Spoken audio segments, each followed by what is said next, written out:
Salepur CSC स्थायी doctor नियुक्ति अमर दाबी सालेपुर सीएससी स्थायी डॉक्टर अमर दाबी डाक्तर नांदी सालेपुर रे एटा दीर्घ दिन दाबी मझे मझे आमर मात्र जी स्ट्रेंथ रहा ताठू बहुत कम डाक्तर अच्छा आउ दी जन मात्र रेगुलर आईटीआरएम जड़े पेडियाट्रिक स्पेशलिस्ट जड़े डेंटाल डॉक्टर आउ जड़े मु बीपीएचओ सुपरिटेंडेंट कम गाइनिक स्पेशलिस्ट आउ जड़े शरण महादी सार अच्छा पेडियाट्रिक स्पेशलिस्ट या छड़ा आ डाक्तर ना पेरीफेर रे भी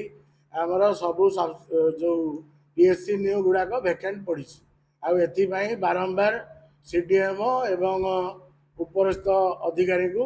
अवगत कराई चिठी माध्यम अवगत कराई एमएलए सार सब जिन जानी रोगी कल्याण समिति मीटिंग रे सेगुड़ा सब विशद भाव में आलोचना होता सी गवर्नमेंट को जन हाँ आज आम निश्चित जनईदेवु दाबी पत्र सी तो कलेक्टर आउ सीडीएमओ सार को देइचंती बोली कहिचंती मते एवं सी से दाबी पूरण पाई बसचंती निश्चित एटा समस्या तो होउची माने एक रे पेशेंट देखा दुई रे मीटिंग तापरे फील्ड वर्क तापरे बारंबार district meeting block meeting joint coordination meeting sector meeting सब ये करिया को पड़ुची उपरिस्थ अधिकारी को सेमाने जणई की बसचंती बोली मते कहले कलेक्टर को आउ सीडीएम को से जणई सारचंती हमू भी जणईबी नंदकिशोर भूया सालेपुर मेडिकल रे सठिक ढंग से रोगी मान सेवा दीर्घ दिन दि जाऊ ना बारंबार ये कथा को आम प्रशासन कतिरे स्वास्थ्य विभाग पाखे ये दाबी की उपस्थापन कर से सालेपुर रोगी सेवा सुधार आने कौन से प्रकार व्यवस्था ग्रहण करूना तेणु साधारण रोगी समस्या को सुधारे आम सालेपुर जनसाधारण बाध्य आज ये धारणा बस आम गोटे अनिर्दिष्ट काल ये बसबू जेहेतु गोटे रोगी सेवा गोटे जरूरीकालीन सेवा ये कथा को प्रशासन बुझुनी एवं स्वास्थ्य विभाग बुझुनी जे नाई नथिबा समस्या ये अंचल रोगी मैंने भोगुंट गोटे साधारण लोकर गोड़े गोटा कंटा पशि गले भी गोटे रेफर कर दिया ये फार्मासीस्ट प्रेस्क्रिप्शन लिखुंट ये 24 घंटा औषध दिया हो ना आटेनास ना दी रोगी मान को जो घरे रखा होती सनस्ट्रोक हो मिसमेनेजमेंट मेडिकल चलती ये गायनिक डाक्तर अच्छा सी रोगी देखुना सी विभिन्न नर्सिंग होम प्राक्ट कर तेणु जी डाक्तर अच्छा सी ठीक भाव में ये रोगी सेवा जोगाते आपातत किसी समस्यार समाधान हुआ कि जेहेतु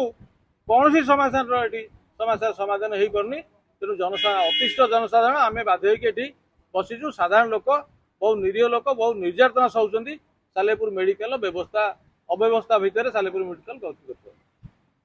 प्रसन्न मिश्र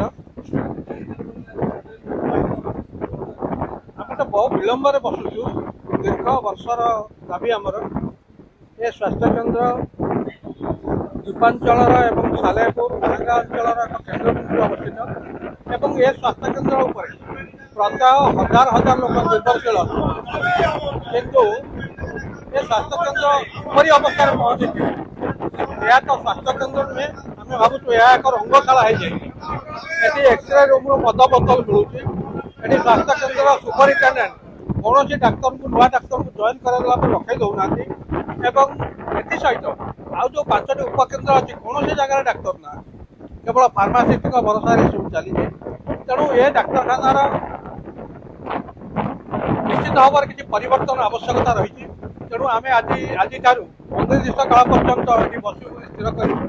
आम सहित युव छात्र अच्छा महिला मैंने सामिल हे बहु वयस्क लोक बुद्धिजीवी आम सहित सामिल हे जिते दिन पर्यंत स्वास्थ्य केन्द्र अवस्था न सुधुरी आम उठबू ना ये 25 जन डाक्तर स्थान में मात्र 6 जन अच्छा से प्राइवेट चिकित्सा व्यस्त बर्तमान जन मुख्य चिकित्सक को आम टेलीफोन कलु से गोटे ऑपरेशन में अच्छा गोटे प्राइवेट क्लिनिक रे यह सबुठार दुखर कथा नोटिस दि जाए आम ये धारणा बसबू किंतु से गोटे प्राइवेट नर्सिंग होम ऑपरेशन कर ड्यूटी हेनी यह कौन सीडीएम जानू ना स्वास्थ्य मंत्री जानू ना मुख्यमंत्री जानू ना आम आपण माध्यम नवेदन कर तुरंत स्वास्थ्य समस्या सालेपुर समाधान ना दुर्बार आंदोलन हम आम दरकार पड़े आमरण अनशन बसू। नुआ नुआ खबर जानिबा पई आमो एलएनटीवी को लाइक शेयर और सब्सक्राइब करंतु।